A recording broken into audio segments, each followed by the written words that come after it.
Hi there, my name's Simon Drew, and welcome to the Practical Stoic Podcast, where I give you practical Stoic advice for modern times. You can support the show by going to patreon.com/Simon Drew. I also do one-on-one mindset coaching, and you can book in your first free consultation by going to risetothegoodlife.com/coaching. On Facebook, you can join my group, the Practical Stoic Mastermind. But for now, enjoy this episode. Hi there, my name's Simon Drew, and welcome to the Practical Stoic Podcast. A while ago, a listener requested a specific topic for an episode, and they asked if I could please expand on how to stop moving towards mediocrity. And this is something that I'm sure many people who are listening to this are dealing with right now, and so finally I'm going to take an episode here to speak to any of you who maybe feel like you're in that similar situation, like you're slowly moving away from your true goals and your true potential, and heading down a road towards mediocrity. And I feel like my answer will maybe be more simple than you would like, because as with most problems that humans face, we have become victims of our own intelligence, and so we tend to overcomplicate things far too often. And this is certainly one of those cases, and my answer to the question, how do I stop moving towards mediocrity, is going to be simple. But before we can fully understand the answer, I think that it's important to define the problem. And if I could pull some wisdom from Sun Tzu, he said, quote, "If you know your enemy and you know yourself, you need not fear the result of 100 battles." End quote. The slow decline into mediocrity can absolutely be a hard battle to fight in any person's life. And so we need to know the enemy, and only then will we be prepared to fight it. And so let's define this enemy called sliding into mediocrity. How does a person get to the stage in their life where they're slowly moving towards being undisciplined and lazy? In my opinion, it all starts with tiny and seemingly insignificant daily actions. It starts with having just one chocolate bar every day. It starts with not going to the gym because you're too tired. It starts with not telling your significant other that you love them. It starts with showing up to work 5 minutes late.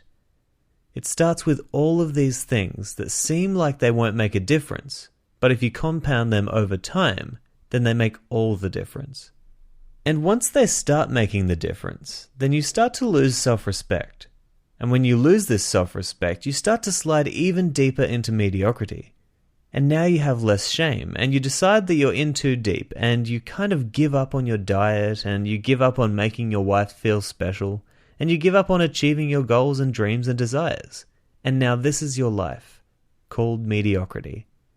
And that's how it all happens. That's the enemy. We've just defined it. And where did it start? Well, I'll go to the words of Jim Rohn to explain this one. He said, quote, "Failure, or mediocrity, is simply a few errors in judgment repeated every day." End quote. That's right. Mediocrity starts from those simple errors in judgment that go unchecked. It's that simple. And as I alluded to at the start of the episode, I do have a solution to this problem. And it is simply this. If you find yourself on that slow and steady road to mediocrity, then all you have to do is replace those simple daily errors in judgment that you're making with simple and positive daily habits.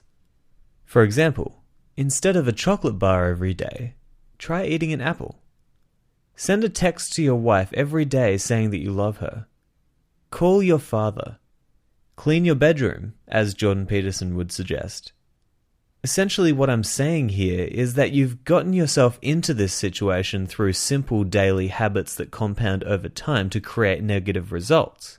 And so all you have to do to turn your life around is to create positive habits that will compound over time to get your life moving in the opposite direction. And you might be asking, is it really that simple? And my answer is that it absolutely is that simple. If you will take the time to just add one more positive habit to your day, whether it's journaling, going for a jog, or even as simple as getting out of bed without hitting the snooze button, then I can guarantee that those simple daily actions will build your self-esteem. and you'll get addicted to positive change. Your self-worth will come back, and over time you'll start to see that your life's direction is determined not by big events, but by little things that we do every day. And on that note, I want to share with you one of my favorite quotes from Epictetus about the realities of life change. He said, quote, "Progress is not achieved by luck or accident, but by working on yourself daily." End quote. That's what it's going to take for you to get out of this rut. It's going to take time and daily discipline. Don't overcomplicate things. You got yourself into this situation through small choices, and that's how you're going to get out. Give yourself time and start small. Remember that every step towards the light is a step away from the darkness. So take those steps, and I know that your life will change. I'll talk to you next time, but until then, I hope that this episode has helped you on your rise to the good life.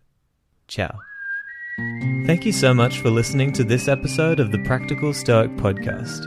I hope it's been valuable for you, and if you'd like to support the show, then you can go to patreon.com/Simon Drew. If you'd like to try mindset coaching with me, then you can book your first free consultation by going to risetothegoodlife.com/coaching. To join the community, just go to Facebook and search for the Practical Stoic Mastermind. The links to all of these places are included in the show notes, but for now, this is Simon Drew signing out.